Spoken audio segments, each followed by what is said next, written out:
Halo, kami dari kelompok 2 akan mempresentasikan materi manajemen risiko pertemuan 1-7. Baik, saya akan mempresentasikan materi pertemuan 1 yaitu siklus manajemen risiko. Manajemen risiko adalah proses sistematis untuk mengidentifikasi, mengendalikan, menganalisis, dan memitigasi kemungkinan ancaman yang dapat merugikan serta menggagalkan tujuan bisnis. Kemudian ada kerangka kerja manajemen risiko. Yang pertama itu identifikasi, yaitu menentukan risiko yang dapat mengganggu tujuan organisasi. Yang kedua analisis, yang ketiga ada evaluasi, yang keempat penanganan, yaitu menentukan tindakan yang sesuai, dan yang terakhir ada monitoring, yaitu meninjau kembali risiko secara berkala.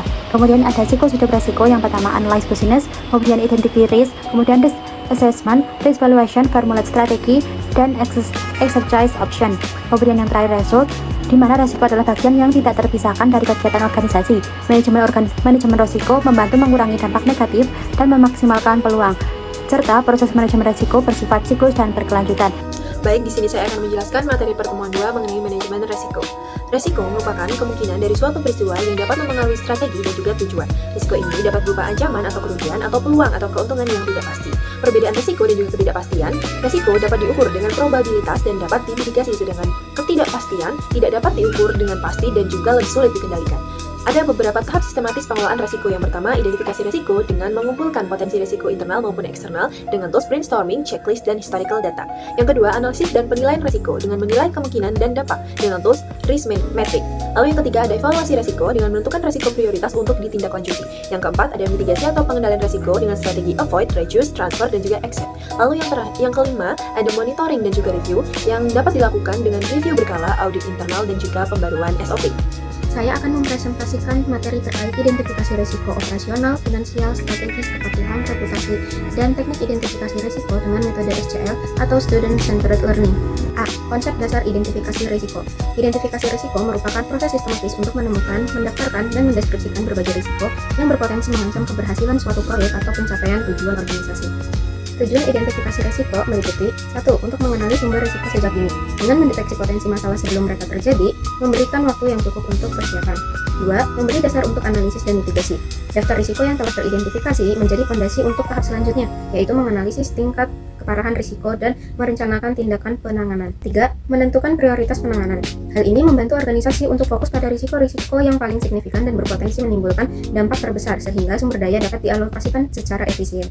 B. Jenis-jenis risiko. 1. Risiko operasional merupakan risiko yang timbul dari kegagalan proses internal, manusia, atau sistem. Contohnya, pada JNT Express, sistem sortir paket manual menyebabkan tertukarnya paket konsumen. 2. Risiko finansial merupakan risiko yang berkaitan dengan kerugian keuangan atau kondisi moneter. Contohnya, pada Wings Group, kenaikan harga bahan baku dapat meningkatkan biaya produksi. 3. Risiko strategis merupakan risiko akibat keputusan bisnis jangka panjang yang salah atau tidak sesuai dengan lingkungan bisnis. Contohnya, Telkomsel. Ia terlambat dalam migrasi teknologi dari 4G ke 5G. 4. Risiko kepatuhan merupakan risiko yang terjadi karena pelanggaran hukum, regulasi, atau standar industri. Contohnya pada aplikasi pinjaman online Bayu.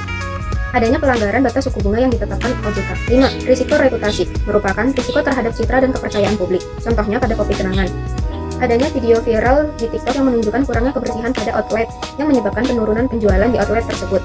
C. Teknik identifikasi risiko. 1. Brainstorming, yaitu dilakukan dengan diskusi terbuka dalam tim untuk menggali berbagai kemungkinan risiko dari berbagai sudut pandang. 2. Checklist, yaitu dengan menggunakan daftar risiko yang sudah dibuat berdasarkan pengalaman atau industri sejenis untuk memastikan tidak ada yang terlewat. 3. Risk mapping, yaitu dengan memetakan risiko berdasar tingkat kemungkinan terjadinya dan besarnya dampak, sehingga bisa ditentukan mana yang harus diutamakan atau risiko prioritas. Berikut adalah contoh sederhana dari risk map atau peta risiko. Terdapat beberapa contoh kasus untuk mengidentifikasi risiko, yaitu 1. Traveloka, risiko server down saat masa high season liburan, memiliki likelihood tinggi, impact tinggi, berarti dikategorikan sebagai ekstrim. 2. Lion Air, risiko penerbangan delay karena faktor teknis pesawat, memiliki likelihood tinggi, impact tinggi, likelihood tinggi, impact sedang, berarti dikategorikan sebagai high. 3. Indomaret, risiko pencurian barang oleh oknum atau karyawan, memiliki likelihood sedang, impact sedang, berarti kategori medium. Assalamualaikum warahmatullahi wabarakatuh. Lanjutkan materi pada pertemuan 3 yang sebelumnya telah dibahas oleh rekan saya. Kali ini pada pertemuan 4 saya akan membahas materi tentang identifikasi risiko. Pengertian dari risiko sendiri adalah kemungkinan terjadinya peristiwa yang dapat mempengaruhi pencapaian tujuan organisasi. Dan setidaknya risiko sendiri terbagi menjadi 5 jenis utama. Yang pertama risiko operasional, yang kedua risiko finansial, yang ketiga risiko strategis, yang keempat risiko kepatuhan, dan yang kelima risiko reputasi. Setelah berbagai risiko kita ketahui, untuk mengidentifikasinya kita dapat menggunakan teknik seperti satu, teknik brainstorming, yang kedua teknik risk mapping, yang ketiga teknik checklist. Kesimpulannya, dengan mengidentifikasi risiko dengan tepat, kita dapat memprioritaskan dan menyiapkan langkah-langkah pencegahan yang efektif dan efisien. Sekian pemaparan materi yang dapat saya sampaikan. Materi selanjutnya akan dilanjutkan oleh teman saya. Sekian, terima kasih atas perhatiannya. Wassalamualaikum warahmatullahi wabarakatuh.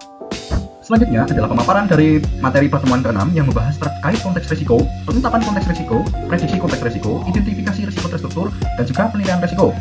Konteks risiko itu merupakan lingkungan internal atau eksternal dari organisasi yang mempengaruhi dari risiko itu sendiri.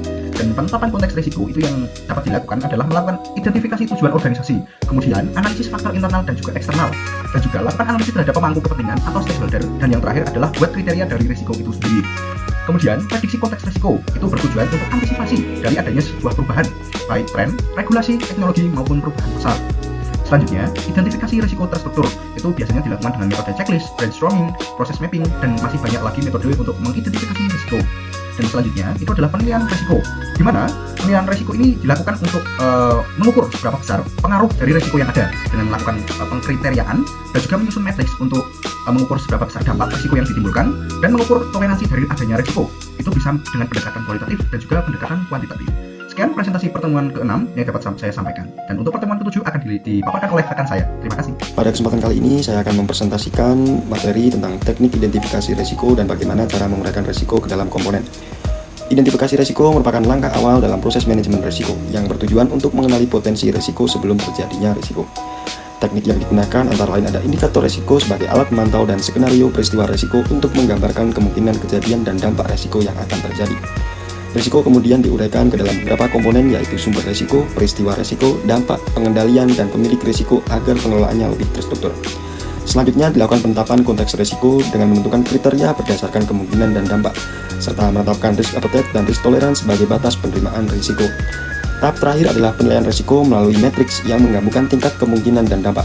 Matriks ini bertujuan untuk menentukan prioritas dan penanganan. Dengan demikian, manajemen risiko yang baik harus mampu mengidentifikasi, menilai, dan mengendalikan risiko secara sistematis dan terukur.